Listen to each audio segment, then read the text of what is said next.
चलिए question number 3 एक आया है डाउट।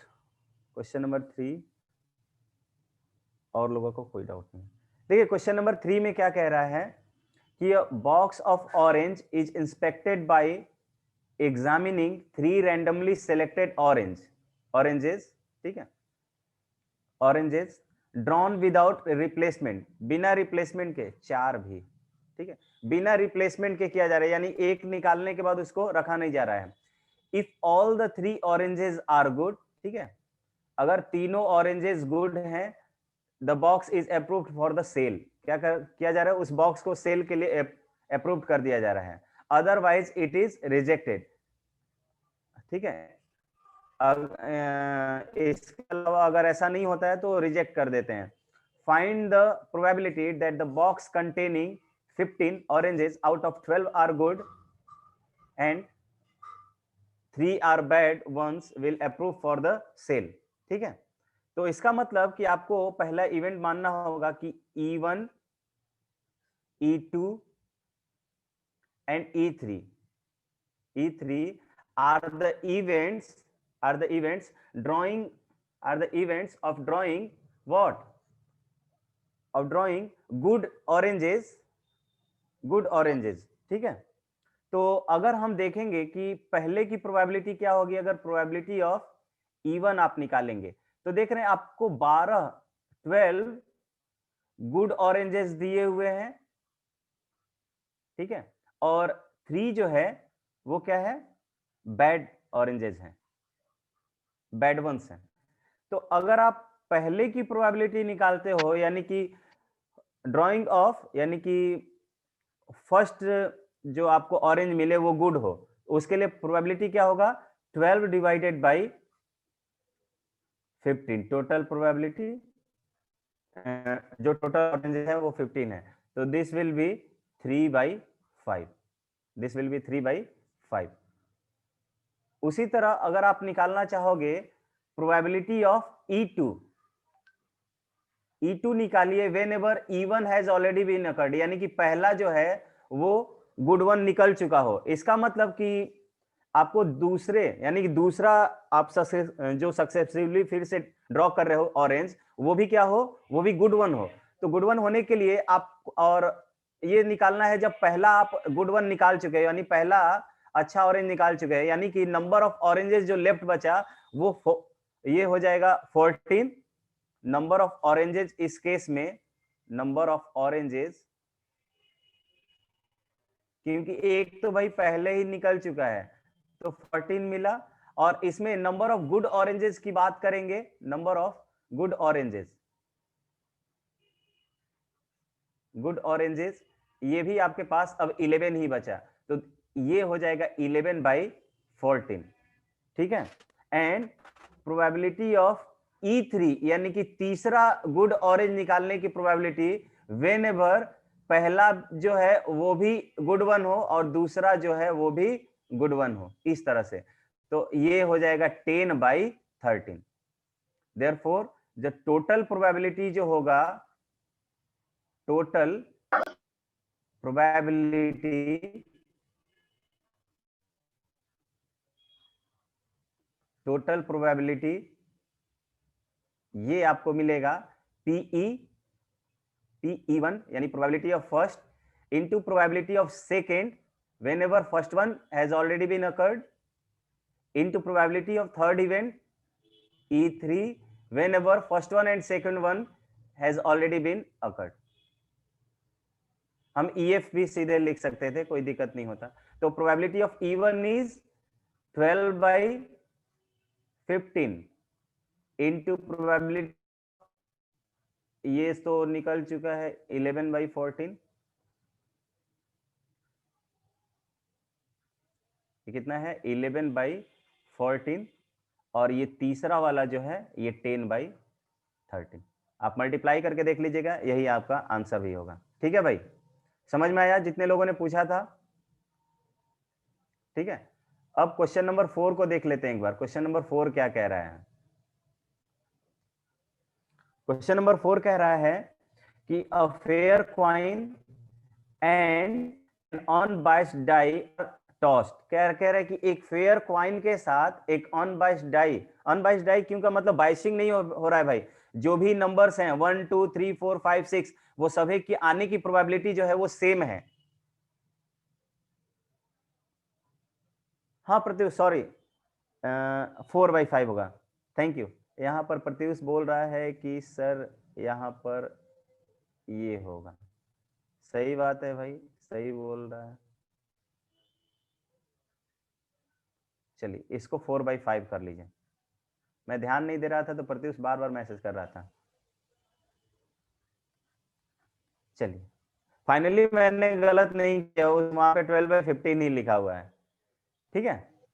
चलिए क्वेश्चन नंबर 4 में कह रहा है कि भाई ये कोई फेयर क्वाइन है, उस फेयर क्वाइन के साथ कोई अनबाइस्ड डाई को भी टॉस किया जा रहा है और कहा जा रहा है कि let A be the event head happens on the coin, ठीक है, क्वाइन जो सिक्के पर जो है वो हेड अकर हो रहा है, ठीक है, and B be the event 3 on the die, check whether A and B are independent events और नॉट, ठीक है। तो इसका मतलब कि सैंपल स्पेस की पहले बात कर लेते हैं। सैंपल स्पेस, सैंपल स्पेस में एक सिक्के के साथ क्या कर रहा है, डाई को टॉस किया जा रहा है, तो हो सकता है सिक्के पर हेड आए और डाई पर 1 आए, तो H1 H2 H3 H4 H5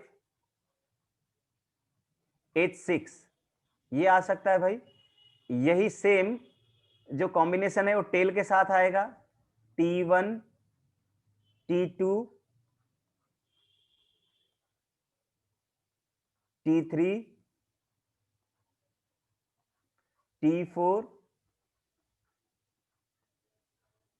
T5 and lastly T6, ठीक है। अब ए इवेंट दिया जा रहा है, ए इवेंट आपको, ए इवेंट जो है वो हेड अकर होने की प्रोबेबिलिटी है, हेड आ रहा है, इसका मतलब कि इसके जो इवेंट्स के जो सैंपल पॉइंट्स होंगे वो H1 हो जाएगा, H2 हो जाएगा, H3 हो जाएगा,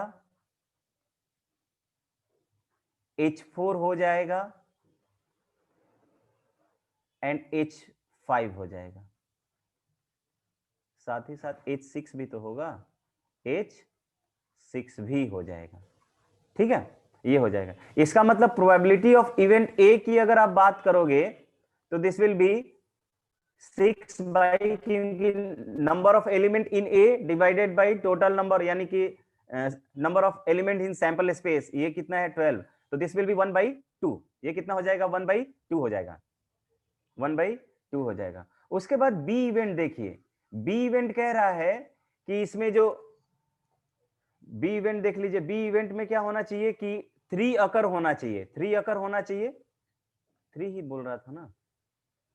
बी इवेंट क्या कह रहा है, B be the event 3 on the die, die पर जो है वो 3 हो, ठीक है, डाई पर 3 होने के लिए क्या होना पड़ेगा, या तो हेड के साथ 3 होगा या वो टेल के साथ 3 होगा, ठीक है। तो इस केस में प्रोबेबिलिटी ऑफ बी निकालने अगर आप जाओगे तो ये आपको 2/12 मिलेगा, that means this will be 1/6। Now आपको अगर इंडिपेंडेंस शो करना होता है तो पीए इंटू पीबी की वैल्यू, पीए इंटू पीबी की वैल्यू जो है वो P of A intersection B के बराबर आनी चाहिए। अब ए इंटरसेक्शन बी तो आपको पहले लिखना पड़ेगा, ए इंटरसेक्शन बी, ए और बी में अगर आप इंटरसेक्ट करोगे तो आपको ये वाला कॉमन पॉइंट मिल जाएगा, कॉमन सैंपल पॉइंट मिलेगा, दैट मींस H,3।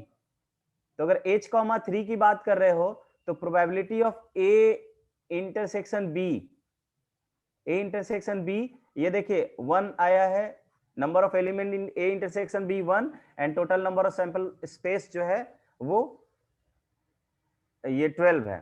तो नाउ आप देख सकते हैं पीए इंटू पीबी, पीए इंटू पीबी, पीए की वैल्यू कितना आया है 1/2 आया था, पीबी जो है 1/6 आया है, दिस विल बी 1/12 और ये 1/12 जो है पी ए इंटरसेक्शन बी के बराबर भी आया है।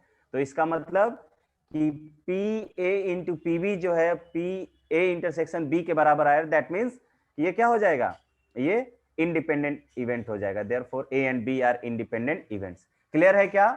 अदिति ने पूछा था, अदिति राज, क्लियर होना चाहिए अब। चलिए क्वेश्चन नंबर 5 और 6 में डाउट बताइए अपने। 6 का डाउट नहीं बताऊंगा भाई, ठीक है, ये क्लियर कट है। तो 5 में किसी को डाउट है?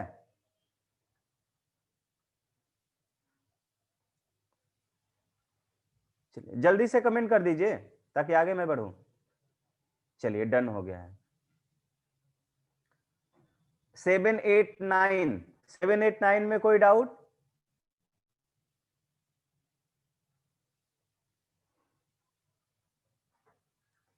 सेवन टू 9 में कोई doubt? Right, yes or no? Pratyush तुमको बना लिया हो प्रत्युष? ये भी डन। सभी लोग बताओ भाई। 22 लोग हैं, एक दो के मैसेज आ रहा है। अभिनव, अभिषेक, अदिति, कन्हैया, गौरव, प्रीति, प्रीति दो दो हैं, रूपाली, श्रेया, शाश्वत, शुभम। Okay done. चलिए 10 11 12 13, 10 to 13 में किसी को कोई डाउट? ये भी हो गया है, आगे बढ़े हैं।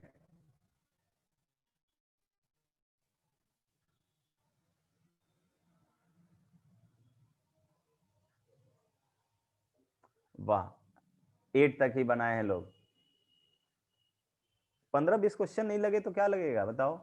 और कोई? 13 का 3। चलिए इसके अलावा कोई?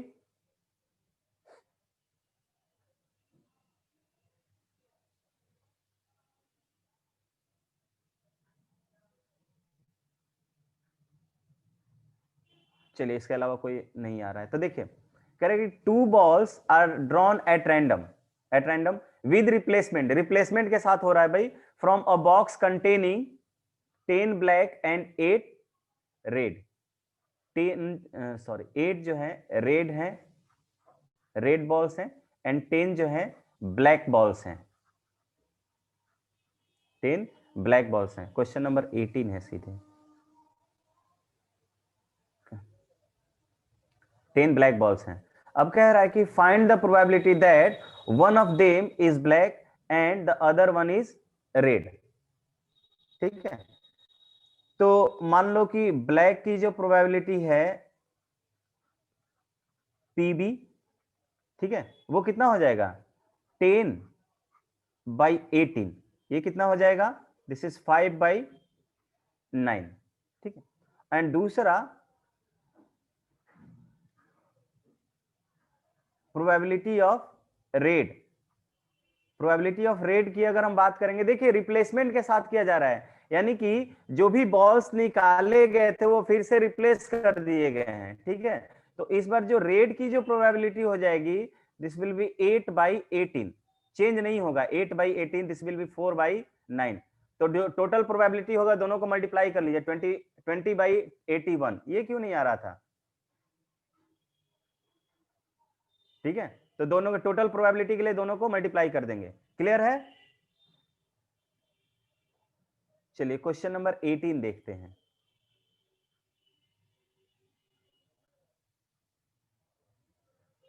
अच्छा इसके पहले 18 तो किसी ने बोला, 15 में सभी का हो गया है क्या? जिसको डाउट होगा वो भाई बता देगा। ठीक है, मैंने 18 तो लिया हुआ ही नहीं है। ठीक है, 18 आई थिंक आसान सा क्वेश्चन था, इसीलिए मैंने 18 को नहीं लिया हुआ है। ठीक है, उसमें देखिए कह रहा था आई थिंक कि ए एंड बी दोनों इंडिपेंडेंट इवेंट है, ए एंड बी दो इंडिपेंडेंट इवेंट दिए हुए हैं, ए एंड बी दो इंडिपेंडेंट इवेंट दिए हुए हैं, तो आपको ऑप्शंस चेक करने थे। ए एंड बी इंडिपेंडेंट इवेंट दिए हुए हैं,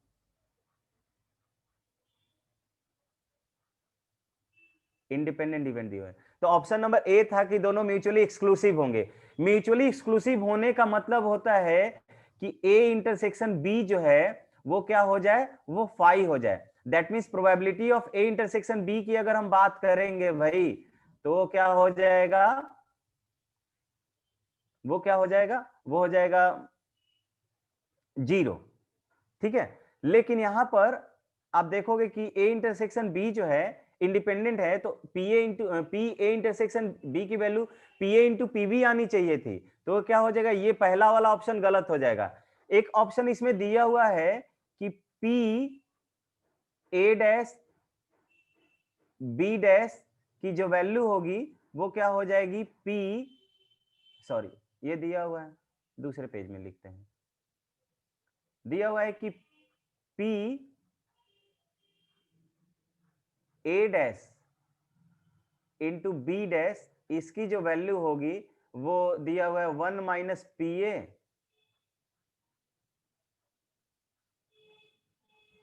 इंटू 1 माइनस पी बी। इसको एक बार चेक कर लेते हैं। ठीक है, देखिए इसको हम लिख सकते हैं P A dash intersection B dash, हमने ये रिप्रेजेंटेशन आपको बताया हुआ है, और इस साइड मल्टीप्लाई कर लीजिए 1 माइनस पी बी, ये क्या हो जाएगा minus P A, minus P A, और ये हो जाएगा minus minus plus P A into P B.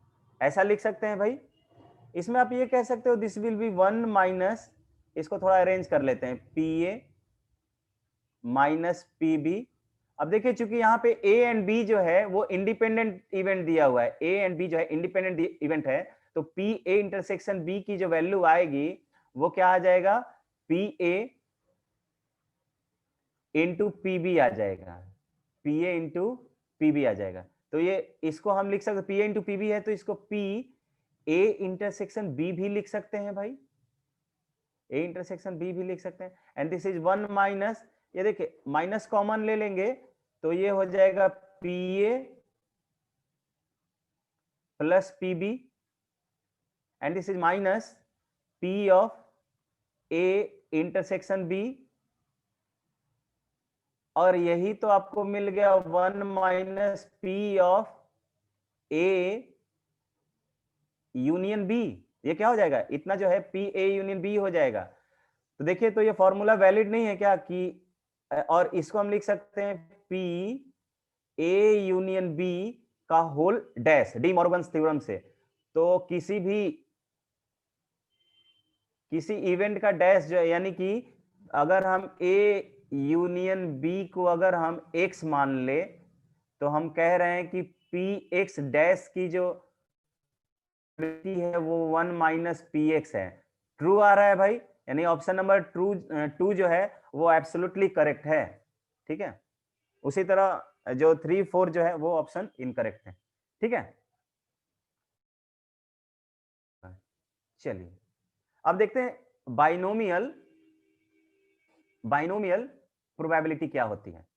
ठीक है, तो बाइनोमियल प्रोबेबिलिटी से पहले हम लोग बाइनोमियल ट्रायल्स देख लेते हैं कि बाइनोमियल ट्रायल्स क्या होता है। ठीक है, तो डेफिनेशन ये कहता है कि वैसे trials of a random experiment are called Bernoulli trials if, Bernoulli trials या बाइनोमियल ट्रायल्स भी बोलते हैं, इसको बर्नौली ट्रायल्स भी लिख सकते हैं, बर्नौलीज ट्रायल्स।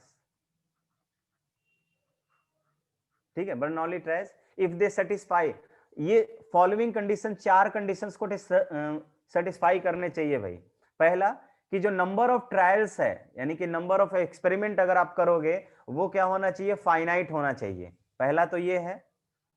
दूसरा, जो ट्रायल्स हैं वो इंडिपेंडेंट होने चाहिए, ट्रायल्स जो है वो दोनों इंडिपेंडेंट होने चाहिए। जितने ट्रायल्स अगर आप, जैसे आप किसी टॉस को कॉइन कर रहे हो, मान लो किसी टॉस को आप 10 बार क्या कर रहे हो, टॉस कर रहे हो, तो जितने भी ये फाइनाइट टॉसिंग हुआ, और जितने भी टॉस आप करोगे उसमें हेड और टेल, मतलब अगर दूसरी बार अगर आप कॉइन को टॉस कर रहे हो, तो उसमें हेड और टेल आने की जो प्रोबेबिलिटी है वो पहले वाले से चेंज नहीं होगी, यानी कि बार बार जो टॉसिंग कर रहे हैं वो सभी टॉसिंग क्या है, इंडिपेंडेंट है। तो ट्रायल्स जो है वो इंडिपेंडेंट होने चाहिए। Each trial has exactly 2 outcomes, ठीक है, कम 2 ही पॉसिबिलिटी होनी चाहिए, या तो सक्सेस या फेलर, ठीक है। जो आपको जैसे हेड आने को आप बोल रहे हो कि हेड आना चाहिए, तो हेड आपके लिए सक्सेस हो गया, तो फेल आपके जो फेल हो गया वो टेल हो गया। तो इसके 2 ही आउटकम्स होने चाहिए भाई, ठीक है।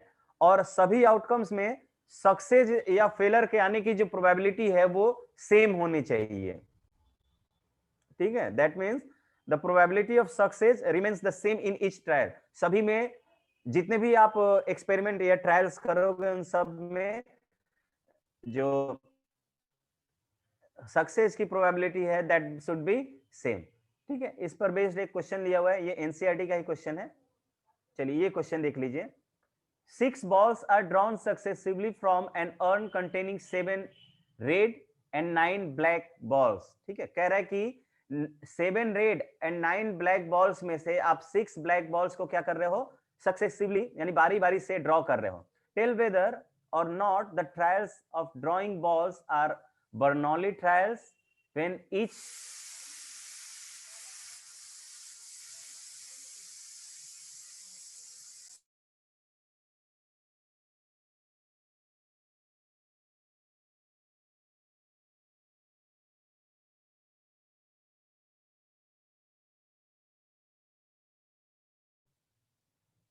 when after each draw the ball drawn is replaced और नॉट रिप्लेस, ठीक है। एक बार रिप्लेसिंग से हम लोग रिप्लेस करते हुए सक्सेसिवली बॉल को ड्रॉ कर रहे हैं, और एक बार विदाउट रिप्लेसमेंट के कर रहे हैं।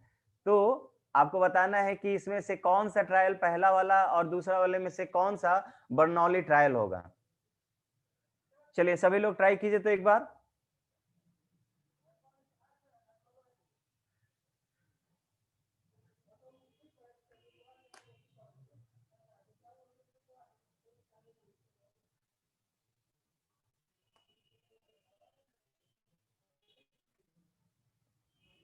वेरडन कुंदन, ठीक है। आपको कोई भी एक पहले मान लेना पड़ेगा कि आपको क्या फाइंड आउट करना है, ठीक है। आप किसकी प्रोबेबिलिटी को सक्सेस मानते हो। सपोज कीजिए कि हम ब्लैक बॉल्स के ड्रॉ को सक्सेस मानते हैं, ठीक है। पी को हम सक्सेस से डिनोट करेंगे, P is the probability of success,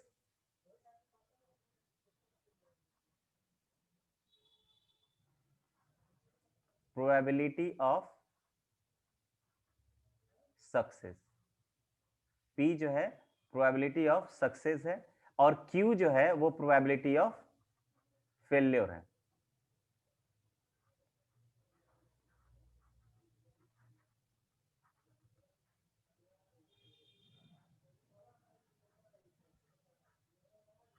of failure, ठीक है। और हाँ, ये मैंने लास्ट क्लास में बताया हुआ था कि ये सिलेबस से डिलीट हो गया है, बट फिर भी हम लोग इसको करेंगे, ठीक है। ये एनसीईआरटी सीबीएसई के अकॉर्डिंग ये चैप्टर रिड्यूस कर दिया गया, डिलीट कर दिया गया, ठीक है। मैंने बताया हुआ है आपको, लास्ट क्लास में ही बताया था मैंने, ठीक है। फिर भी मैंने बताया था कि मैं डिलीटेड सिलेबस के अकॉर्डिंग नहीं पढ़ाऊंगा आपको, मैं पूरा का पूरा सिलेबस पढ़ाऊंगा। तो इस वजह से इसको मैं डिस्कस कर रहा हूँ, ठीक है। तो प्रोबेबिलिटी ऑफ सक्सेस है। अब मान लेते हैं कि ब्लैक बॉल्स के ड्रॉ को पी मानते हो आप। पी जो है वो है ड्रॉइंग ऑफ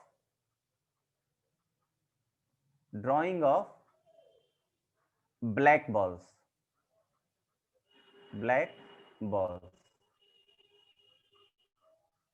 ठीक है। तो अगर पी की अगर आप बात करोगे, तो अगर पहला, अच्छा थोड़ा बड़ा बड़ा लिखिए, ठीक है।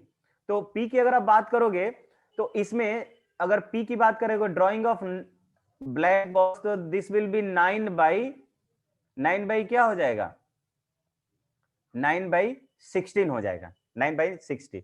क्यों? क्योंकि भाई पहली बार ब्लैक बॉल ड्रॉ कर रहे हो, ब्लैक बॉल ड्रॉ करने के बाद फिर उसमें वो ब्लैक बॉल रिप्लेस कर दे रहे हो फर्स्ट के अकॉर्डिंग ब्लैक बॉल ड्रॉ कर दे रहे हो, फिर दूसरा ब्लैक बॉल निकालोगे तो अब आपके लिए number of black balls reduce नहीं हो रहे हैं, तो 9 ही रहेंगे, तो फिर दूसरे के लिए भी 9 ही होगा, यानी कि ये ईच केसेस में p जो है वो 9/16 होगा in each case, in each trial बोल सकते हैं, इन ईच ट्रायल्स। और नंबर ऑफ ट्रायल्स भी जो है वो फिक्स है, नंबर ऑफ ट्रायल्स जो है, नंबर ऑफ ट्रायल्स वो भी क्या है, 6 है, दैट मीन्स फाइनाइट है, फाइनाइट है। इसका मतलब ये पहला वाला जो होगा,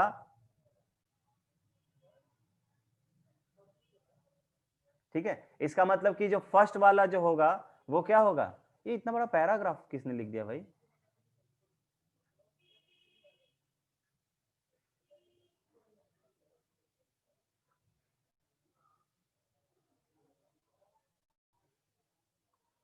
अब बताओ, इतना हम पढ़ेंगे, प्रत्युष अलग से पूछ लेना, ठीक है।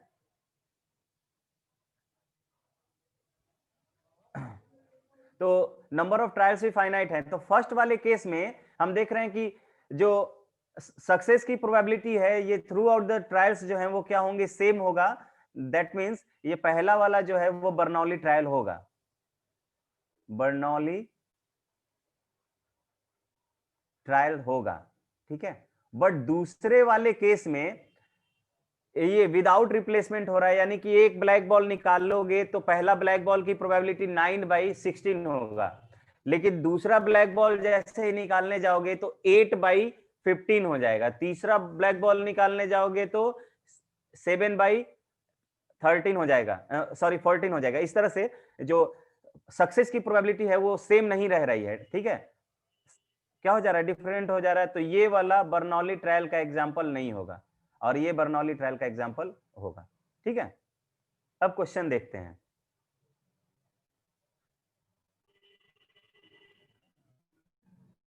क्वेश्चन से पहले ये अभी तो हम लोगों ने किया नहीं है, बर्नौली ट्रायल्स देखा हम लोगों ने। अब बर्नौली थ्योरम क्या होता है, बर्नौली थ्योरम देख लेते हैं एक बार। कह रहा है कि let an experiment has n independent trial, किसी एक्सपेरिमेंट के एन इंडिपेंडेंट ट्रायल्स हैं, ठीक है, and each of trial has 2 possible outcomes, सभी ट्रायल के 2 पॉसिबल आउटकम्स हैं आपके पास। कौन कौन से पॉसिबल आउटकम्स है, या तो सक्सेस हो रहा है या फेलर हो रहा है। और कह रहा है if probability of getting success PS जो है वो पी है, and probability of getting failure PF जो है वो क्यू से इंडिकेट किया जा रहा है। तो इसका मतलब दो ही तरह की प्रोबेबिलिटी है, पी और क्यू, तो दोनों का सम जो है वो 1 के बराबर होनी चाहिए, बिकॉज टोटल प्रोबेबिलिटी जो होता है वो 1 होता है भाई। तो such that p plus q जो है वो 1 हो, then probability of r successes equals to nCr p to the power, यानी कि प्रोबेबिलिटी ऑफ आर सक्सेस, इसको हम लोग ऐसे भी बोलते हैं p of x equals to r, probability of r successes की जो वैल्यू है वो nCr p to the power r into q to the power n minus r होता है, q to the power n minus r. इसको proof करना होगा क्या, बताइए तो। अगर आप बोलोगे प्रूफ करने को तो ही मैं प्रूफ करूंगा, अदरवाइज इसको मैं आगे बढ़ सकता हूं। बताइए तो सभी लोग, इसको प्रूफ करने की जरूरत है, राइट, यस और नो।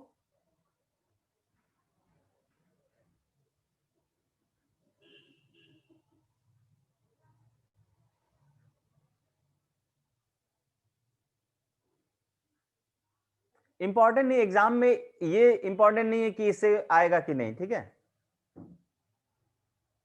नहीं ये इसका प्रूफ नहीं आएगा, इसके क्वेश्चंस आएंगे। वैसे भी ये डिलीट हो चुका है, तो एग्जाम में ना इसका प्रूफ आएगा ना क्वेश्चन आएगा, ठीक है। सीबीएसई के एग्जाम में ना इसका प्रूफ आएगा और ना इसका इसका क्वेश्चन आएगा। बस मैंने जेई मेन में प्रूफ नहीं आएगा प्रत्युष, बस इसके क्वेश्चंस आएंगे। देख लो एकदम आसान सा क्वेश्चन है, मैं लैंग्वेज नहीं लिख रहा हूं, ठीक है भाई। आपसे पूछा जा रहा है आर सक्सेसेस, ठीक है, इसका मतलब कि पी जो है वो आर टाइम्स आना चाहिए, पी जो है वो आर टाइम्स आना चाहिए, ठीक है, आर टाइम्स पी आएगा। और अगर आर टाइम्स पी आया है तो टोटल आप एन ट्रायल्स कर रहे हो तो एन माइनस आर टाइम्स जो है वो क्यू आएगा, क्योंकि हमने फेलर की प्रोबेबिलिटी क्यू माना है, तो क्यू जो है क्यू क्यू क्यू, ये कितना आएगा, n माइनस आर टाइम्स आएगा, n माइनस आर टाइम्स आएगा। तो अगर हम इसमें बात करें कि इसकी वैल्यू कितनी आ जाएगी, तो p to the power r हो जाएगा और ये हो जाएगा q to the power n minus r. अब चूंकि ये जो हम कि r टाइम्स जो है वो सक्सेस की प्रोबेबिलिटी हो और n माइनस आर टाइम्स जो है वो फेलर की प्रोबेबिलिटी है, यानी कि फेलर अकर हो रहा है, यानी n ट्रायल मिल रहा है और n माइनस आर टाइम्स जो है वो हमें फेल्योर मिल रहा है। तो अब बताइए, ये लगातार तो नहीं मिल रहा होगा, इसका मतलब ये r टाइम्स जो r टाइम्स p की जो प्रोबेबिलिटी है वो n, यानी कि n डिफरेंट प्लेसेस पर, अगर n डिफरेंट प्लेसेस है तो ये जो सक्सेस की प्रोबेबिलिटी है वो कहीं भी आ सकती थी भाई, ठीक है। इसका मतलब कि ये जो भी ये ऑब्जेक्ट्स हैं, ऑब्जेक्ट्स इनको ट्रीट करेंगे, जो भी ये ऑब्जेक्ट्स हैं वो n डिफरेंट प्लेसेस पर अपने आप को क्या करेंगे, रीअरेंज करेंगे। तो इसका मतलब कि इसको हम लोग कुछ ऐसे देंगे, इसको हम लोग कुछ ऐसे देंगे कि n फैक्टोरियल में से, यानी n प्लेसेस में से, देखिए इसका मतलब कि ये are successes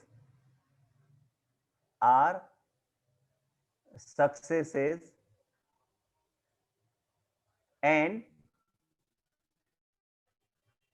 n minus r failures are failure can be arranged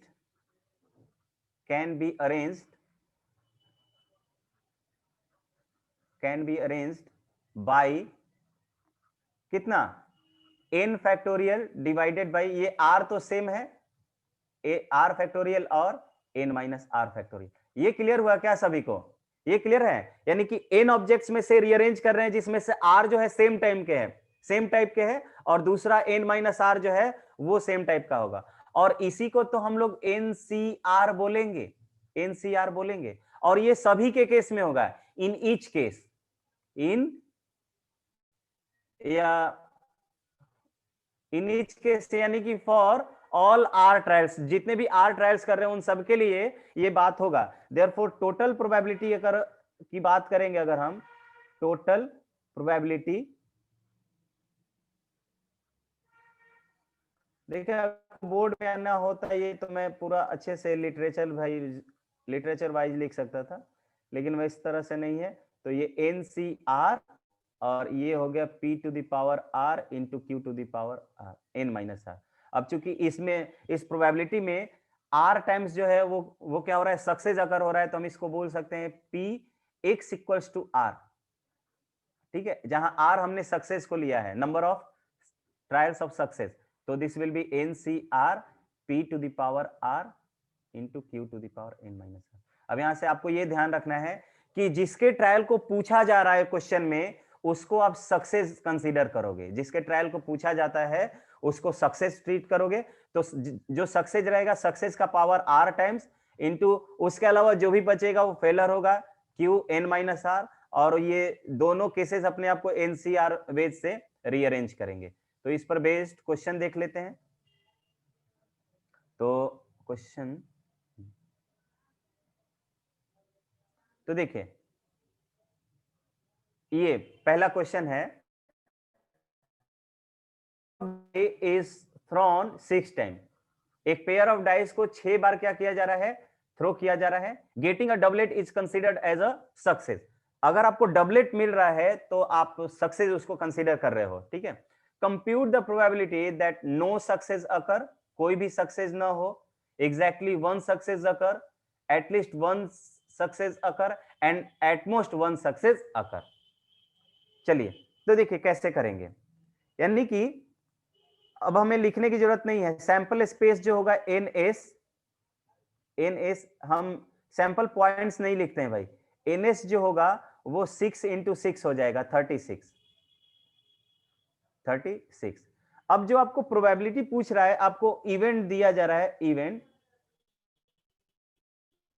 suppose कीजिए कि ई इवेंट है आपके पास, तो इवेंट का जो सैंपल पॉइंट हो जाएगा वो 1,1 हो जाएगा, 2,2 हो जाएगा, तभी तो डबलेट मिलेगा भाई।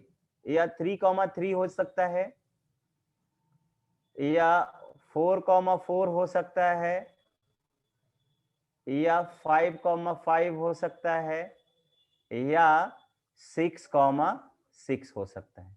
यही यानी कि इसमें प्रोबेबिलिटी ऑफ इवेंट निकालेंगे, probability of event E, this is 6/36 यानी कि 1/6 हो जाएगा, 1/6। और यही आपके लिए पी का काम करेगा, यानी कि प्रोबेबिलिटी ऑफ सक्सेस हो गया, यानी कि प्रोबेबिलिटी ऑफ सक्सेस पी जो है वो 1/6 है। तो क्यू निकाल लीजिए भाई, क्यू कितना हो जाएगा, 1 माइनस, देखिए 1 टोटल प्रोबेबिलिटी में से सक्सेस की प्रोबेबिलिटी को सब्ट्रैक्ट कर दोगे आप, तो 1 माइनस 1/6, दिस इज 5/6।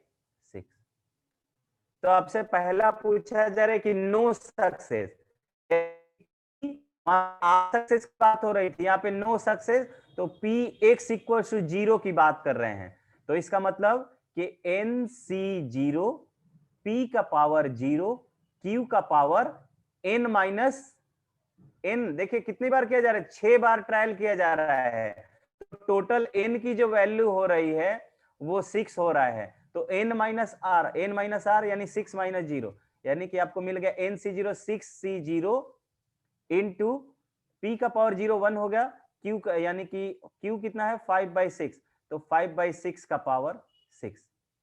6C0 की वैल्यू आप जानते हो, 6C0 की वैल्यू कितनी हो जाएगी, 1 हो जाएगी, यानी कि 5/6 का पावर 6 जो होगा वो आंसर हो जाएगा। प्रत्युष आपका आंसर, पहले का आंसर गलत है, 30 नहीं आएगा ये, 5/6 टू द पावर 6 पहले का आंसर। किसी को कोई डाउट हो तो अपने कंसर्न रेज कर सकता है, किसी को कोई डाउट, क्लियर है क्या सभी को, right, yes or no. Pratyush आपका पहला गलत है, दूसरे चेक करते हैं अभी, दूसरा भी आई थिंक गलत है, चेक कर लेते हैं अभी। x इक्वल टू 0 कैसे, क्योंकि भाई यहां पे नो सक्सेस, नो सक्सेस का मतलब 0 सक्सेस होने चाहिए। वहां पे आप पिछले अगर हम कॉन्सेप्ट में आएंगे तो कॉन्सेप्ट में आर सक्सेस की बात हो रही थी, कि जो हम लोग फॉर्मूला देखे थे NCR p to the power r q to the power n minus r, that is the formula for occurring of r successes. ठीक है, यहाँ पे क्या कर रहा है कि कोई भी सक्सेस नहीं होना चाहिए, यानी कि नंबर ऑफ सक्सेस जो है वो 0 होना चाहिए, यानी r की वैल्यू 0 होनी चाहिए, इसलिए यहाँ पर px इक्वल टू 0 लिया हुआ है। अब यहाँ पे कह रहे हैं एग्जैक्टली 1 सक्सेसेस की बात की जा रही है, इसका मतलब कि यहाँ पर एग्जैक्टली 1 सक्सेसेस की बात की जा रही है, यानी कि यहाँ पे r की वैल्यू क्या होगी, 1 होगी।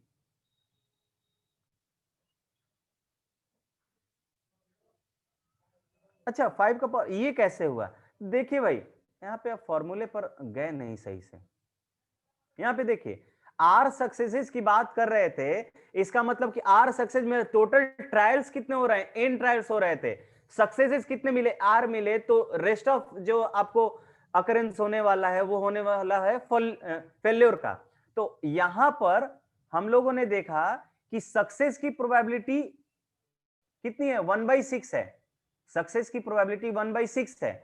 तो फेलियर की प्रोबेबिलिटी आपको ध्यान होना चाहिए कि सक्सेस प्लस फेलियर दोनों मिलकर 1 होता था, तो फेलियर जो है वो कितना होना चाहिए, वो होना चाहिए 1 में से 5/6 को सब्ट्रैक्ट 1/6 को सब्ट्रैक्ट कर दिया तो 5/6 मिला।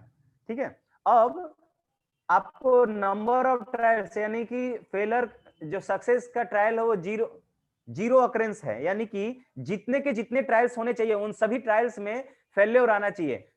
कुंदन आपने बोला 5/6 टू द पावर 5 होगा, वो देखिए कैसे होगा, क्योंकि उसमें अगर 6 बार ट्रायल हो रहा है, 6 बार अगर आप ट्रायल करते हो तो अगर 5 बार अगर आप बोलते हो 5/6 टू द पावर 5 होना चाहिए, सपोज कीजिए कि आपको डाउट है कि ये होना चाहिए, तो इसका मतलब आप बोल रहे हो कि 5 बार फेल्योर आना चाहिए था, यानी एक बार सक्सेस आना चाहिए था ना भाई।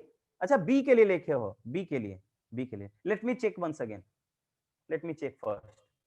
ठीक है, आई थिंक सही लग रहा है आपका आंसर, ठीक है बी का आंसर है तो सही है।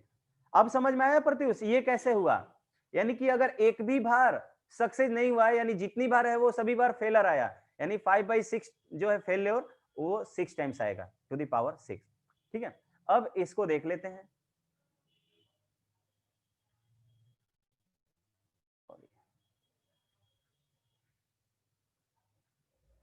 बी के लिए, बी के लिए अगर आप देखोगे, बी के लिए तो इसमें कह रहा है कि आर की वैल्यू जो है वो 1 टाइम्स आनी चाहिए, यानी कि आर की वैल्यू 1 होगी, यानी कि आपको निकालना है p x equals to r, p x equals to r, this will be 6 r x equals to r, 6 r, यानी एनसीआर ही लिखते हैं फॉर्मूला अगर हम लिख रहे हैं तो, ये लिखते हैं nCr p to the power r q to the power n minus r, ये लिख रहे हैं। तो अगर हम देखेंगे कि पी एक्स की वैल्यू 1 है, इसमें पी एक्स की वैल्यू 1 है, तो हम क्या करेंगे, ये हो जाएगा 6c1 p, यानी कि 1/6 to the power 1 and 5/6 to the power 6 minus 1। ठीक है, देखिए 6c1 की वैल्यू तो 6 हो जाएगी भाई, ये 1/6 हो गया और ये 5/6 का पावर 5 हो जाएगा। तो कुंदन का आंसर बिल्कुल सही है, this will be 5/6 to the power 6, sorry 5। Clear है क्या सभी को? अगर क्लियर है तो सी का आंसर सभी लोग कीजिए। तो सी, इसी का क्या था क्वेश्चन देख लीजिए, एटलीस्ट 1 सक्सेसेस की बात हो रही है, सभी लोग बताइए तो आंसर इसका।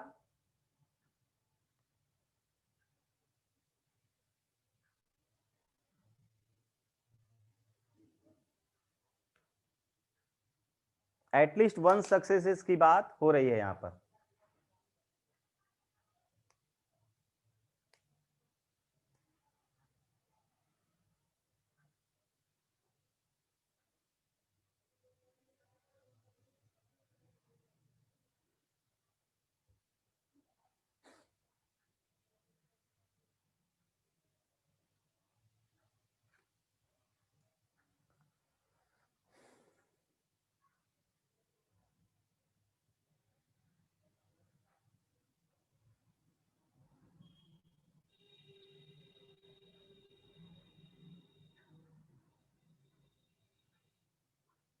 देखिए 1 सक्सेस की बात हो रही है, एटलीस्ट की बात हो रही है, यानी कि जो है सक्सेस है या तो एक बार आना चाहिए, या 2 बार आना चाहिए, या 3 बार आना चाहिए, या 4 बार आना चाहिए, या 5 बार आना चाहिए, या 6 बार आना चाहिए। ठीक है, यानी कि आपको जो प्रोबेबिलिटी निकालनी है, टोटल प्रोबेबिलिटी,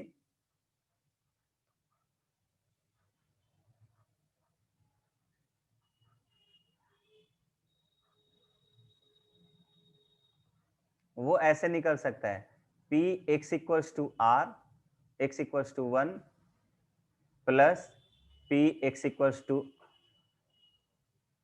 हाँ 6/6 1 होता है, p x equals to 2 plus p x equals to 3 plus p x equals to 4 plus p x equals to 5 plus p x. अब थोड़ा सा ध्यान दीजिए, टोटल प्रोबेबिलिटी मिलके 1 हो जानी है, तो हम डायरेक्ट इसको ऐसे नहीं लिख सकते हैं क्या कि एटलीस्ट 1 में से कम एक सक्सेस होना चाहिए, यानी कि हम मान लेते हैं उसमें से हम टोटल सक्सेस में से, टोटल प्रोबेबिलिटी में से हम निकाल देते हैं, हम वैसा केस सब्ट्रैक्ट कर देते हैं जिसमें कोई भी सक्सेस नहीं हो, तो पी एक्स बराबर 0 सब्ट्रैक्ट कर दो। ठीक है, तो या तो आप ये पूरा का पूरा कैलकुलेट कीजिए या सिर्फ इतना कैलकुलेट कर लीजिए तो आपका आंसर आ जाएगा। थोड़ा ध्यान दीजिए, आपसे पूछा जा रहा है कि कम से कम एक सक्सेस मिलना चाहिए। ठीक है, कम से कम एक सक्सेस मिलना चाहिए, इसका मतलब आपको क्या निकालना है कि आप टोटल प्रोबेबिलिटी 1 में से आप वो केस सब्ट्रैक्ट कर दीजिए जिसमें कोई भी सक्सेस नहीं मिल रहा हो, पी एक्स इक्वल टू 0 को सब्ट्रैक्ट कर दीजिए, दैट मीन्स इसमें से आप 1 माइनस पी एक्स बराबर 0, that means 1 minus P x बराबर 0 को हम लोग सॉल्व कर चुके हैं, ये आया था 5/6 का पावर 6। तो ये आपका आंसर होना चाहिए। क्लियर है क्या सभी को समझ में आया? Write yes or no? Everyone please write yes or no. ठीक है, तो अगर आपसे एटलीस्ट पूछा जाए तो आप क्या करोगे? एटलीस्ट 1 पूछा जाए, अगर एटलीस्ट 2 पूछा जाता तो क्या करते थे? 1 में से आप क्या करते? एक सक्सेस की और 0 सक्सेस की प्रोबेबिलिटी को सब्ट्रैक्ट कर देते। तो इस तरह से हम लोग सी को फाइंड आउट करेंगे। डी क्या दिया जा रहा है कि एटमोस्ट 1 सक्सेस, अधिक से अधिक एक सक्सेस होना चाहिए। यानी कि आप ये कहोगे कि जो डी है वो ऐसे कर सकते हैं, यानी कि 4 कि एटमोस्ट 1, यानी कि आर की वैल्यू 0 होना चाहिए या 1 होना चाहिए। तो हो गया, यानी कि टोटल प्रोबेबिलिटी जो है p x equals to 0 plus p x equals to 1, p x equals to 1, ये हो जाएगा हमारा टोटल प्रोबेबिलिटी। टोटल प्रोबेबिलिटी, और ये दोनों ही काउंट कर चुके हैं हम। ये 5/6 का पावर 6 आया था, प्लस ये जो है 5/6 का पावर 5 आया था। ठीक है, ये दोनों ही हम लोगों ने कैलकुलेट कर लिया था। क्लियर है भाई?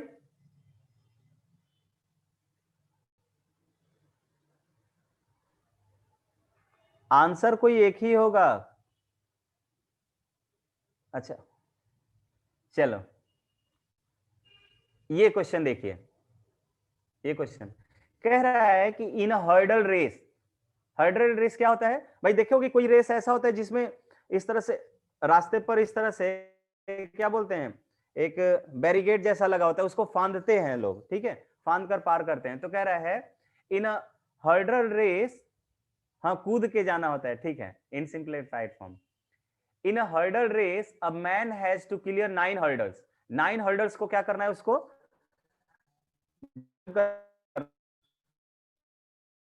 he clears a hurdle is 2/3। ठीक है, हर्डल को पार कर जा रहा है, उसकी प्रोबेबिलिटी 2/3 है। And the probability that he knocks down the hurdle, क्या करता है? उसको धक्का लग जाता है हर्डल से, उसकी प्रोबेबिलिटी 1/3 है। तो find the probability that he knocks down fewer than 2 hurdles. Knocks down यानी कि जब उसको धक्का लग जा रहा है हर्डल से, उसको क्या मानना है? सक्सेस की प्रोबेबिलिटी मानना है। हमने बताया ना कि जिसको फाइंड आउट करना होगा उसको आप क्या मानोगे? सक्सेस मानोगे। तो यहां पर मान लीजिए कि P जो है, जो नॉकडाउन की प्रोबेबिलिटी P जो है, दैट प्रोबेबिलिटी, सभी लोग ट्राई कीजिए आप लोग एक बार, आप लोग खुद से भी, probability that he knocks down the hurdle, he knocks down the hurdle,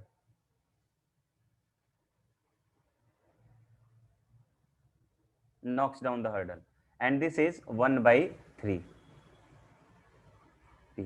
और Q आपको दिया हुआ है, दिस इज 2/3। देखिए P प्लस Q मिलके 1 हो जा रहा है, यानी कि बर्नौली ट्रायल से हो जाए।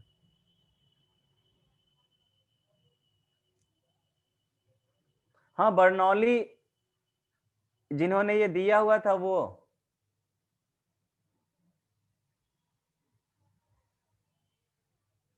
ठीक है, ये 2/, सभी लोग कीजिए। इसका मीनिंग समझना होगा कि he knocks down fewer than 2 hurdles, यानी कि 2 हर्डल से कम। 2 हर्डल से कम का मतलब आर की जो वैल्यू है वो कितनी होनी चाहिए? आर की वैल्यू सभी लोग राइट डाउन कीजिए। तो everyone please write down the value of are.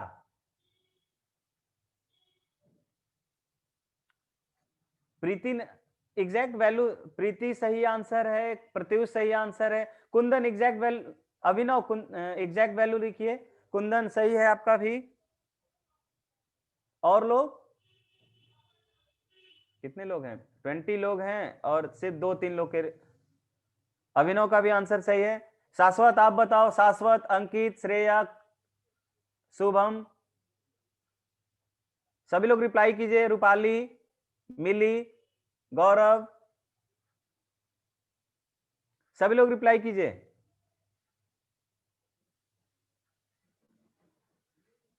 उन्नीस हो गया, एक गायब हो गया ना। सभी लोग रिप्लाई कीजिए। गौरव, चलो 20 हो गए।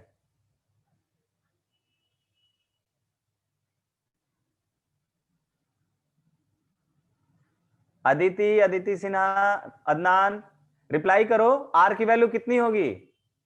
मोहित,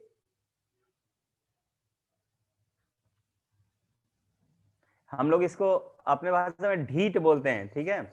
कितना भी बोल लो, नहीं करेंगे तो नहीं करेंगे। चलिए, तो आर की जो वैल्यू है वो कितनी हो जाएगी भाई? या तो 0 हो जाएगा या 1 हो जाएगा। जिन्होंने आर की वैल्यू को फाइंड आउट कर लिया उनसे ये क्वेश्चन भी हो जाना चाहिए था। यानी कि जो टोटल प्रोबेबिलिटी हो जाएगी, टोटल प्रोबेबिलिटी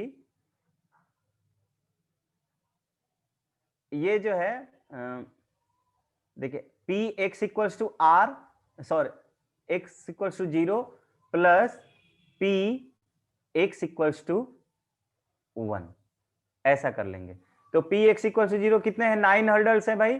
तो 9c0 1/3 का पावर 0 इंटू 2/3 का पावर 9 हो जाएगा ये सिंपली। प्लस ये क्या हो जाएगा? 9c1 1/3 का पावर 1 और ये 2/3 का पावर 9।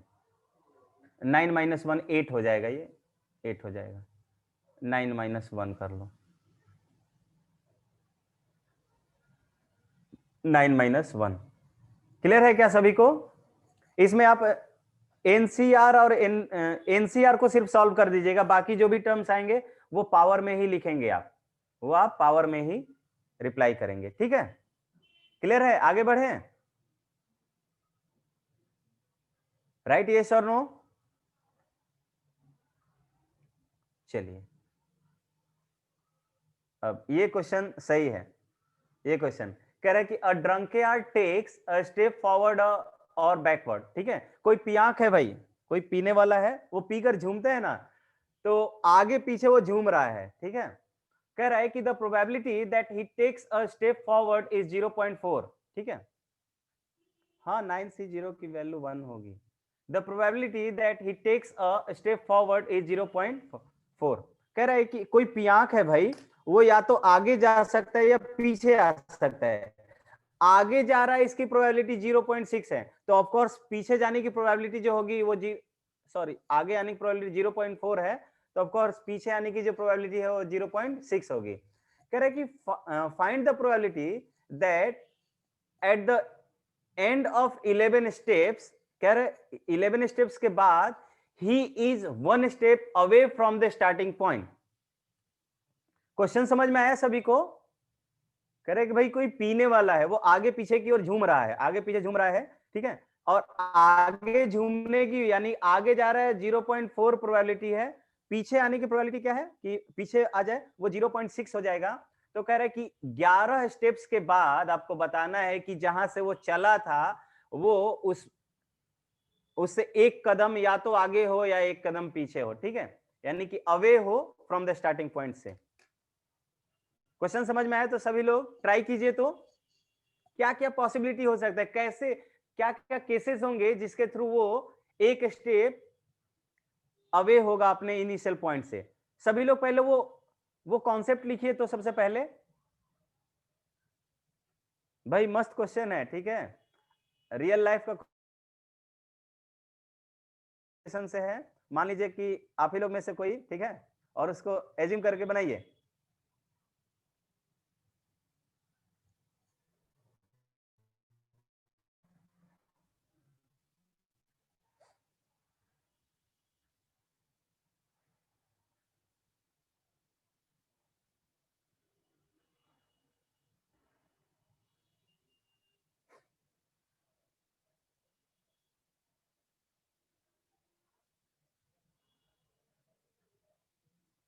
थोड़ा सा और कुंदन, थोड़ा सा और सोचो।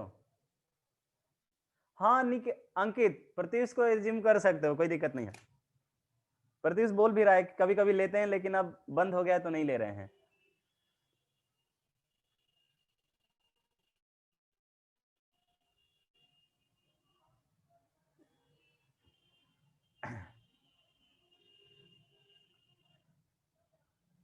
सभी लोग केसेस पहले राइट डाउन कीजिए कि क्या क्या पॉसिबिलिटी हो सकती है जिसके थ्रू वो एक वन स्टेप अवे होगा अपने इनिशियल पॉइंट से। सभी लोग, रिप्लाई नहीं आ रहा है मन माफिक यार, कोई रिप्लाई नहीं कर रहा है।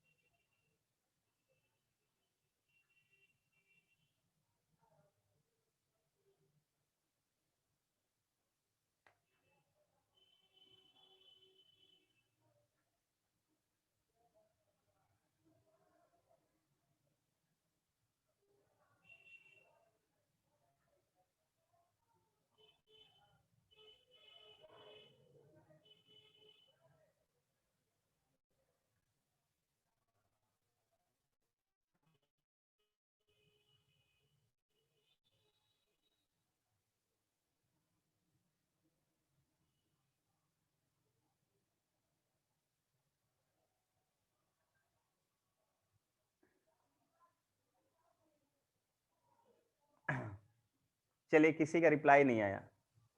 अब देखो अंकित तो लग रहा है तस्करी भी कर देगा, कह रहा है कि पूछिए कितना चाहिए उसको। यहाँ पे ये सब नहीं हो रहा है। चलिए देखिए, मुद्दे पर लौटते हैं भाई। देखिए क्या कह रहा है, क्या क्या पॉसिबिलिटी हो सकता है। या तो वो इंसान जो है, जो पहला केस ये हो सकता है कि वो जो ड्रंकयार्ड है, मैन लिख दे रहे हैं, वो 6 स्टेप्स फॉरवर्ड हो सकता है एंड 5 स्टेप्स बैकवर्ड हो सकता है।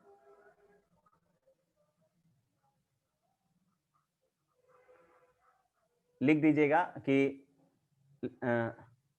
The man can take 6 steps forward and 5 steps backward, पहला पॉसिबिलिटी है।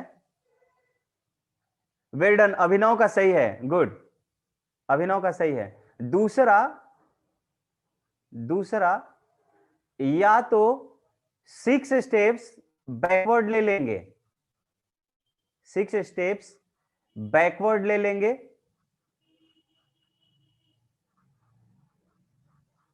एंड 5 स्टेप्स फॉरवर्ड ले लेंगे। इन दोनों ही केसेस में वो 1 स्टेप्स क्या होगा, अवे होगा फ्रॉम हिज इनिशियल पॉइंट। ये समझ में आया क्या सभी को? ये सभी को समझ में आया कि या तो 6 स्टेप आगे लेगा, देखिए 6 स्टेप आगे लिया और 5 स्टेप पीछे लिया, तो 1 स्टेप आगे हो जाएगा अपने इनिशियल पॉइंट से। और अगर 6 स्टेप पीछे लिया और 5 स्टेप आगे लिया, तो फाइनली 1 स्टेप क्या हो जाएगा, वो पीछे रहेगा अपने इनिशियल पॉइंट से। तो कह रहा है कि अवे दोनों हमें केसेस कंसीडर करने थे। क्या करना था कि 1 स्टेप अवे हो फ्रॉम इट्स इनिशियल पॉइंट, अपने इनिशियल पॉइंट से वो 1 स्टेप अवे हो, दूर हो। ठीक है, इन दोनों ही केसेस में ये है। तो आपको P जो है वो मानना पड़ेगा कि P की वैल्यू 0.6 है, 0.4 है। ठीक है, हम फॉरवर्ड को सक्सेस मान रहे हैं। ठीक है, आपको मानना पड़ेगा। ठीक है, P मान लेते हैं कि P सक्सेस, P जो है वो सक्सेस है। ठीक है, and this is equals to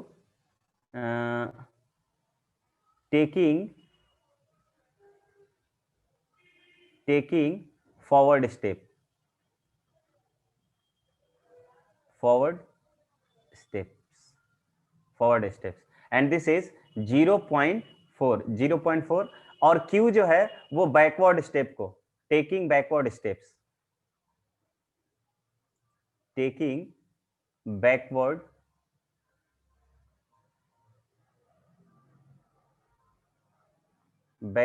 steps, and this is 0.6, 6। ठीक है, अब देखिए जो टोटल प्रोबेबिलिटी होगी, टोटल प्रोबेबिलिटी वो कैसे निकलेगा भाई? तो हम पहले निकाल लेंगे P x इक्वल्स टू, ये क्या है, 6 फॉरवर्ड है, यानी कि P x equals to 6 plus P x equals to 5, या 5 फॉरवर्ड लिया हमने। ठीक है, तो P x इक्वल्स टू 6 लेंगे आप, तो इसमें हो जाएगा NC 6, यानी कि n कितना है, टोटल 11 स्टेप है ना, तो n की वैल्यू 11 लिख दोगे भाई, 11 आप लिख दोगे।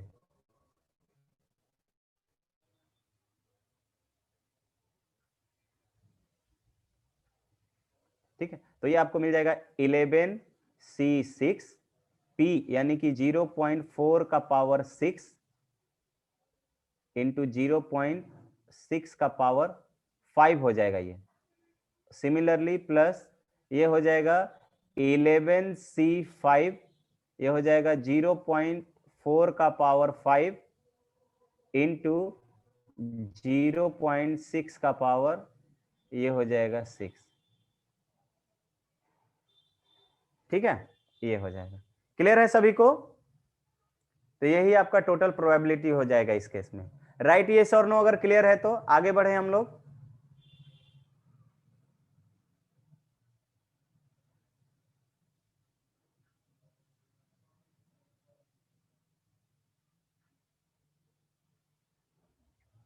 ठीक है, चलिए अब देखते हैं total probability,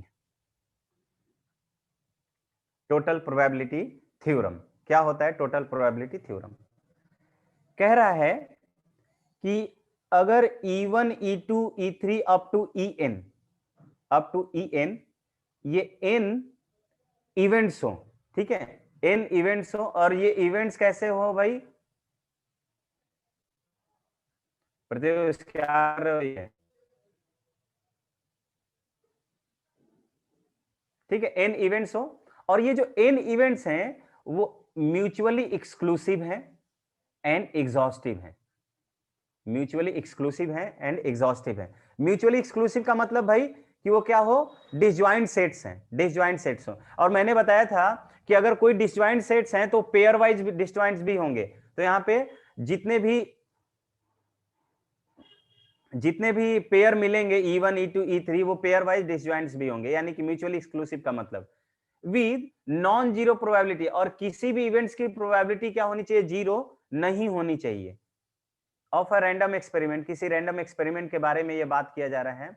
and let A be any arbitrary event of the sample space, और इस सैंपल स्पेस से कोई आर्बिट्रेरी इवेंट ई जो है, ए जो है वो एसोसिएटेड है, वो ए जो है वो एसोसिएटेड है, तो आप विद प्रोबेबिलिटी, और उसकी प्रोबेबिलिटी जो है वो जीरो नहीं होनी चाहिए, ऑफ कोर्स जीरो से तो बड़ा होगा ही, जीरो से बड़ा होना चाहिए। Then probability of event A जो होगा वो P E one into P A one plus P E two into P A by E two plus up to P E n into P A by E n होगा। ठीक है, इसका हम लोग proof देख लेते हैं। ठीक है, बिकॉज ये हो सकता है कि ये मतलब आपको पढ़ना है, तो इसलिए पूरा ही इसका डिटेल देखते हैं।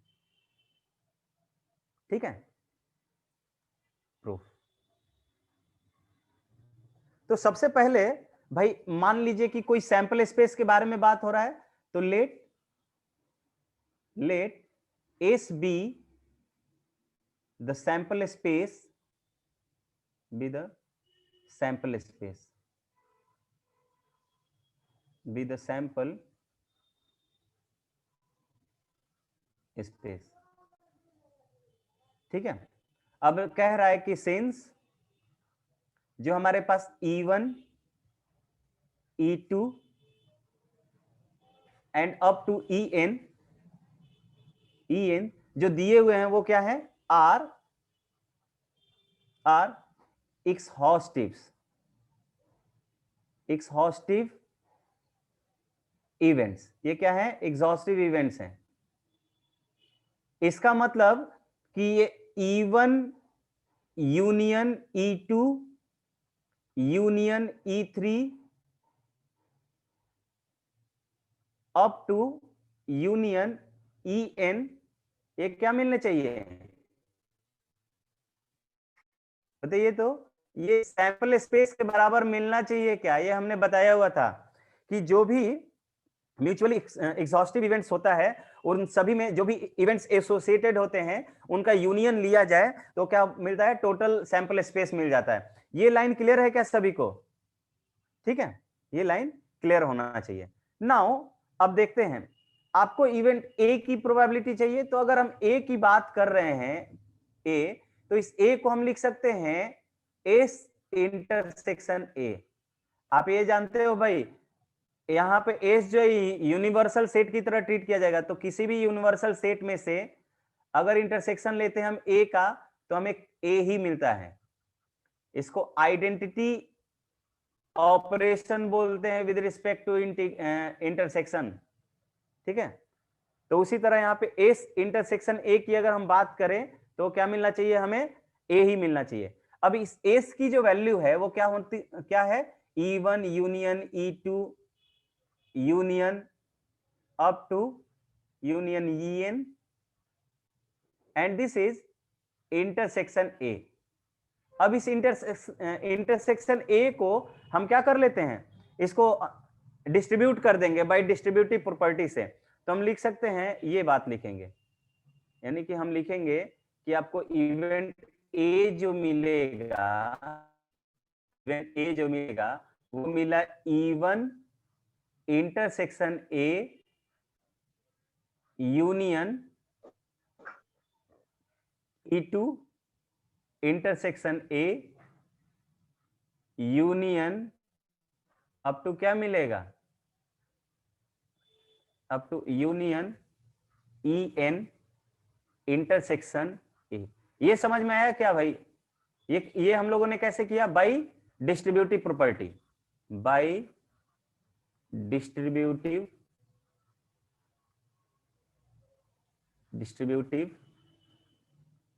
प्रॉपर्टी।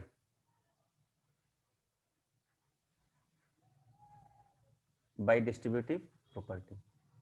ये क्लियर है सभी को? चलिए, प्रीति रिप्लाई कर रही है, क्लियर है। अब थोड़ा सा E1 E2 E3 En के बारे में आते हैं। दिया हुआ ऑल्सो आपको दिया हुआ है E1 E2 E3 and up to ये जो En है, En आर म्यूचुअली एक्सक्लूसिव। कितना टाइम हो रहा है? टाइम है ना हमारे पास? म्यूचुअली एक्सक्लूसिव है, म्यूचुअली एक्सक्लूसिव। इसका मतलब कि कोई भी दोस्त अगर हम पेयर वाइज लेते हैं, ये हम सपोज कर लेते हैं आई इंटरसेक्शन ई जे जो है वो क्या हो जाए? फाई हो जाए। आई इंटरसेक्शन ई जे जो हो जाए भाई वो फाई मिल जाए हमें। ठीक है, जहां पर ये आई और जे दोनों सेम नहीं होने चाहिए, यानी आई और जे, यानी कि कोई भी दो अलग अलग ले रहे हैं तो वो क्या हो जाए? डिसजॉइंट सेट्स हो जाए, यानी कि दोनों के इंटरसेक्शन क्या हो जाए भाई? वो फाई हो जाए। क्लियर है क्या सभी को? ये क्लियर है हुआ ये स्टेटमेंट? यही होता है म्यूचुअली एक्सक्लूसिव का मीनिंग। ठीक है, अब आते हैं किसी भी दो सेट, जैसे ये वाला, ये लिया हुआ है E1 intersection A, E2 intersection A, E3 intersection A up to En intersection A लिया हुआ है। तो अगर हम किसी भी EI, सपोज कीजिए हम EI इंटरसेक्शन ए और यूनियन EJ इंटरसेक्शन ए को कंसीडर करते हैं,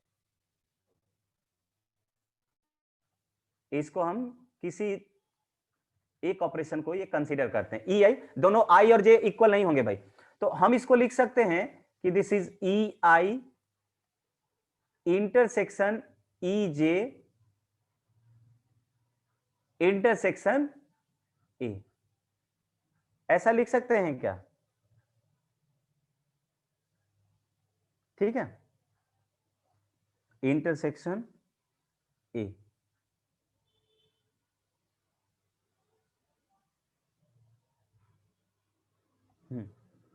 क्लियर है क्या ये?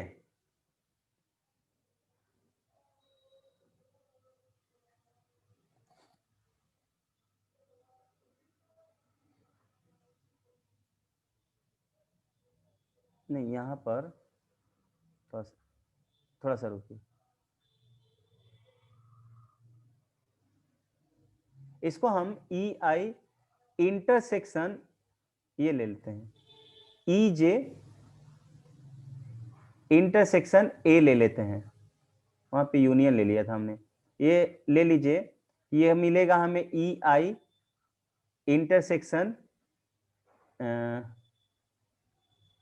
इंटरसेक्शन ई जे, और ये हो जाएगा इंटरसेक्शन ए। ये क्लियर है? और ये जो आपको मिल रहा है, ये मिल रहा है ई आई और ई जे, तो फाई मिल रहा है भाई, तो फाई इंटरसेक्शन हो गया ये ए के साथ, तो ए और फाई का इंटरसेक्शन लेंगे तो अगेन हमें फाई मिल गया।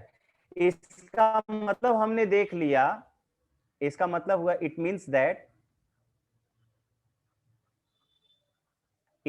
दैट कि ये जो हम इवेंट्स ले रहे हैं, E1 इंटरसेक्शन ए, ये एक इवेंट हुआ, दूसरा E2 intersection A, and up to EN intersection A, ये भी क्या हो रहा है, आर ऑल्सो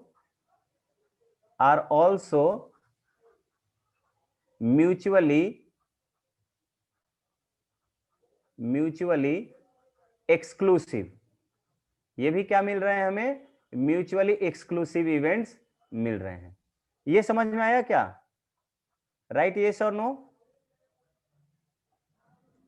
सभी लोग बताइए, ये समझ में आया प्रत्युष?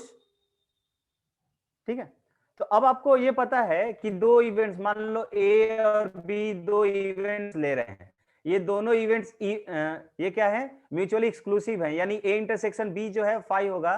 तो अगर हम इसका ए यूनियन बी निकालना चाहें तो हम simply P A plus P B लिख सकते हैं क्या?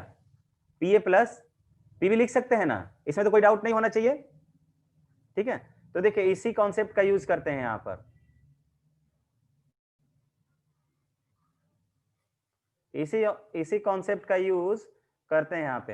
अब हम अगर इस प्रोबेबिलिटी देखो, अब हमें पता चल गया कि ये जो इवेंट्स मिल रहे हैं, ये इवेंट्स ये इवेंट्स ये इवेंट्स, ये सभी जितने भी इवेंट्स हमें मिले हैं वो म्यूचुअली एक्सक्लूसिव हैं। तो अगर हम यहां पर प्रोबेबिलिटी ऑफ ए की बात करेंगे तो सिंपली इसका यूनियन ले रहे हैं, तो इस यूनियन में सभी डिजॉइंट सेट्स हैं, तो सिंपली आप इस तरह से लिख दोगे, P E1 intersection A plus P E2 intersection A plus up to P EN, इतना लिख सकते हैं भाई। अब थोड़ा सा ध्यान दीजिए, हमने लास्ट क्लास में या इसके पहले हम लोग कंडीशनल प्रोबेबिलिटी देखे हुए थे। कंडीशनल प्रोबेबिलिटी में हम लोगों ने देखा है कि ए इंटरसेक्शन बी की, या पी ए बाई बी की जो प्रोबेबिलिटी मिलती थी वो P A intersection B upon P B मिलता था, अपॉन पीबी। तो यहां से ए इंटरसेक्शन की बी की वैल्यू निकालते थे पीबी इंटू ये पी ए बाई बी। तो हम यहां से लिख सकते हैं कि भाई यहां पर कि हमें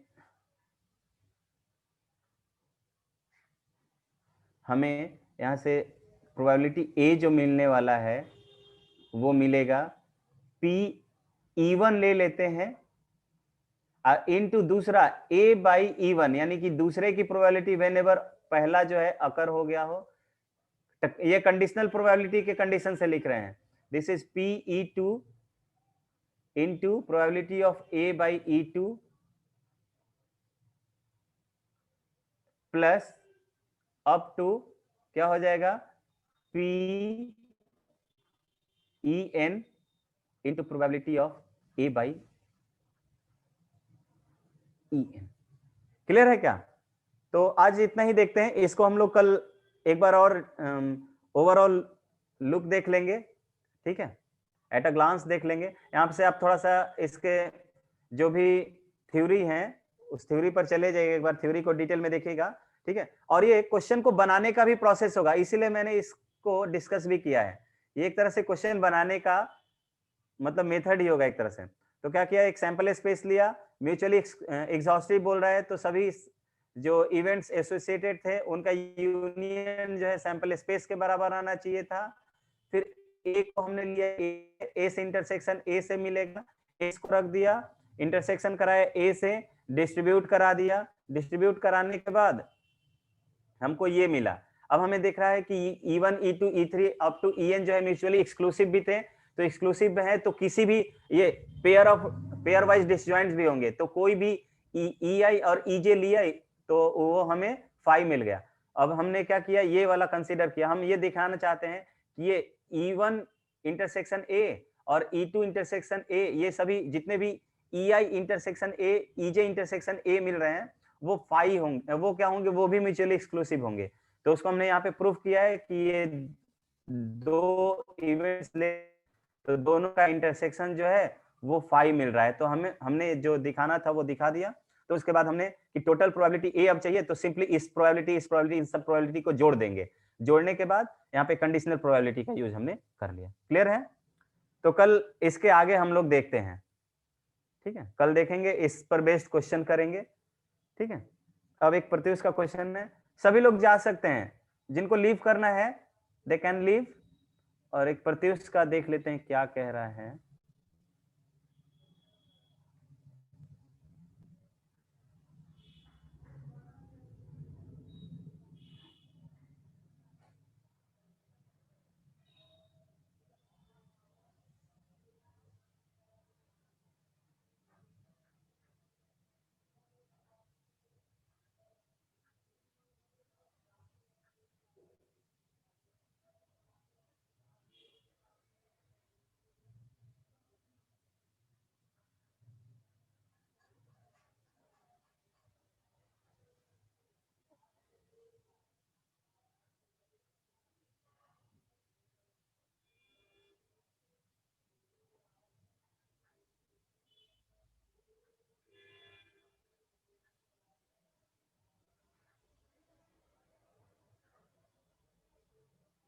ये मैं क्वेश्चन ही तुम्हारा नहीं समझ पा रहा हूं।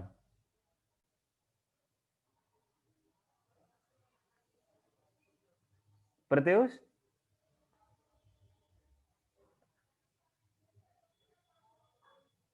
Same angle, same force, same तरीके, इसमें प्रोबेबिलिटी में ये एंगल वगैरह से तो कोई फर्क नहीं पड़ने वाला है, ठीक है।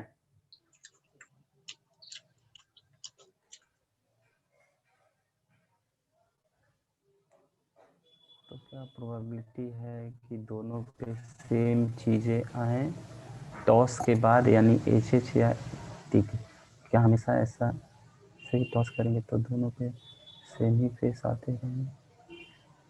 ये जब मिलना तब बताना, ठीक है। ये जब टेस्ट देने आओगे उस दिन पूछ लेना, ये मुझे समझ में ही नहीं आ रहा है, इतना लंबा चौड़ा पैराग्राफ जैसा।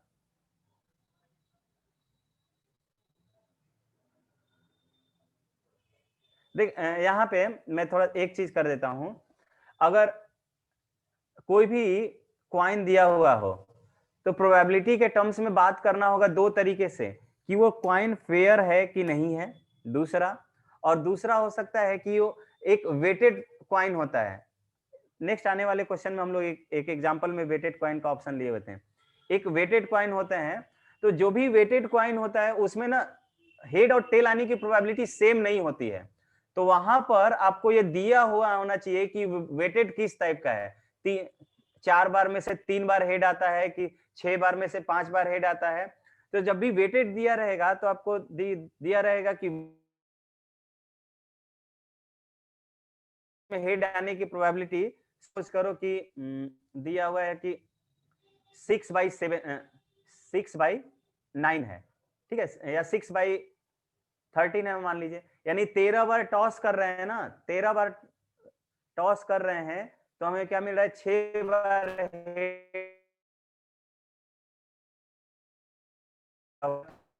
में अगर सेम हेड और टेल आने की प्रोबेबिलिटी नहीं होगी तो उसको फोर्स वगैरह से कुछ लेना देना नहीं है, उसमें आपको बताना पड़ेगा कि वो कितने बार, मतलब किस टाइप का वेटेड है।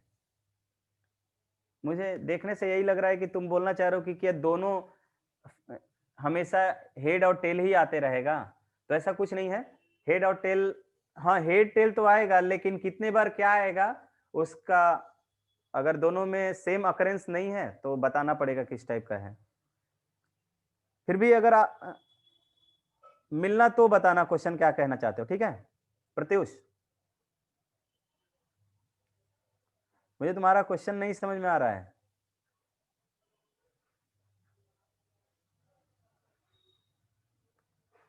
इतना लंबा लिखे हो कि क्या पढ़े हम।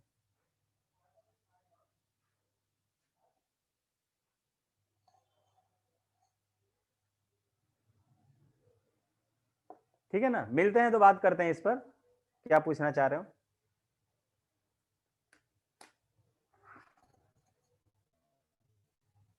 हेड को ऊपर रखे के, अरे अच्छा ऊपर रखने से क्या होता है, अगर हेड को ऊपर रख के कर रहे हो तो उससे कोई फर्क नहीं पड़ता है, ठीक है। हेड और टेल आने की प्रोबेबिलिटी सेम होनी चाहिए, अदरवाइज ऐसा नहीं है तो वेटेड क्वाइन होगा, और वेटेड क्वाइन होगा तो आपको बताना पड़ेगा। चीटिंग वगैरह करोगे तो वो फिर प्रोबेबिलिटी से मतलब नहीं रहेगा। चीटिंग वगैरह कर रहे हो कि भाई हम ऐसा सेट कर रहे हैं कि हेड ही आए, तो प्रोबेबिलिटी में थोड़ी ना काउंट होगा वो। हेड को ऊपर रख के टॉस करते हैं तो ज्यादा चांस होता है कि हेड ही आए। आप ट्राई करिए, चीटिंग प्रॉपर लॉ। अच्छा हेड ऊपर करके देखियो, लेकिन मैं ये भी बता दूं, जब टॉसिंग का मतलब ये होता है कि आप ये सेटिंग नहीं करोगे, मतलब एक तरह से देखते हो दोनों हैंड्स के बीच में क्वाइंस को रखते हैं, ठीक है, उसको ऐसे ऐसे कर लेते हैं और तब टॉस कराते हैं, वो फेयर टॉसिंग होता है, समझे। आपने पहले एक बार ट्राई कर लिया कि हमारे पास जो सिक्का है, जो क्वाइन है, उसमें ऊपर हम हेड रख रहे हैं और हेड रख के हम टॉस करा रहे हैं, तो हेड ही आ रहा है मैक्सिमम टाइम, तो एक तरह का चीटिंग हो गया एक तरह, ठीक है, क्योंकि आप पहले क्या किए हो, जज किए हो। हाँ मांग लेंगे, एक तरह से जज कर ले आप, आपने क्या किया, एक तरह से प्रैक्टिस कर ले उन सब चीजों को, तो ये फेयर वर्क कहाँ रहा भाई, फेयर फेयर वर्क तो रैंडम होने चाहिए ना, जो भी देखो, जो भी हम लोग एक्सपेरिमेंट लिखते हैं तो रैंडम एक्सपेरिमेंट लिखते हैं, ध्यान होना चाहिए आपको। तो रैंडम एक्सपेरिमेंट में आप पहले से ही कैसे आप आप क्या किए हो, प्रॉपर लॉजिक से पहले ट्राई कर रहे हो कि भाई हेड को ऊपर रख रहे हैं तो हेड आ रहा है, ठीक है, तो एक तरह का चीटिंग हो गया ये, समझ में आया प्रत्युष? अच्छा खेल खेल में डिस्कवरी कर दियो, तो एक तरह का चीटिंग किया, तो रैंडम एक्सपेरिमेंट का मतलब कि आपको पता नहीं होना चाहिए कि ऊपर कौन सा फेस है और नीचे कौन सा फेस है, और तो आप टॉस करते हो, क्लियर है, ये रैंडम एक्सपेरिमेंट हुआ। चलिए फिर भी अगर मैं क्वेश्चंस का रिप्लाई नहीं कर पाया हूं तो पर्सनली मिलेंगे तो बात कर लेंगे, ठीक है, क्योंकि इतना लंबा लिखे हो कि, या कॉपी में भेज दिए, कॉपी में भेज, व्हाट्सएप पे भेज देना, कॉपी पर लिखकर, तो समझ में आ जाएगा। ओके चलिए मिलते हैं नेक्स्ट क्लास में। हाँ एक, चलिए मैं ग्रुप में से मैसेज कर देता हूँ।